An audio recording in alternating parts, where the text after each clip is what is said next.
така, ръките бяха като комялка, не мога да се отпази, бе.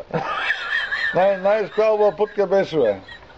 Той го направил, прегоренка тук, дърво и съннат. Нищо. Един див селян, старшина, заставата генералска. Посарал го ебал и майката сарал се на душата. Що не вара с Тенчо, викама? Що не вара с Тенчо, ма? Такива хубаво момченцата, гръбката, табацката, да изпрата до вратата някакъв пиян да ти изкара калелен, такъв да... Не, ще се навре противите слинта преселенна. Видя ли какво направи селенна? На 30 години аз съм 70 годишна баба. Той сбърчкал, направил, смачкал сара на душата. Голям е Георги Илия, веке, тиеба домандан селенна.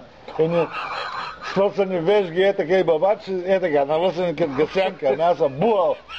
Не продума, не кур, не приказка, само ямръци, бой. Какво ти стане, какъв живот ти имаш с това простак, ма? Хората ти каза, не там, тука. Аз ходя, питах майка ми, тя ми каза не там.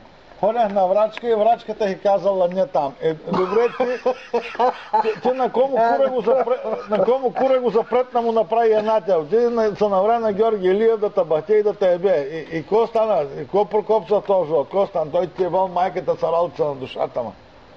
Беше такива кукла хубава, бобрек, пукай, кой откъдето ми ни гледаше да цунни, да гризни, да хапни, да плесни, да чатни.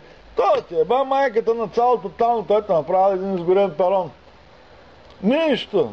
Църна кукуружа. Какво прави? Такъв е живота! Да, такъв живота, ще слушаш малко. Няма да се форсира да се буташ онкен кур в газа.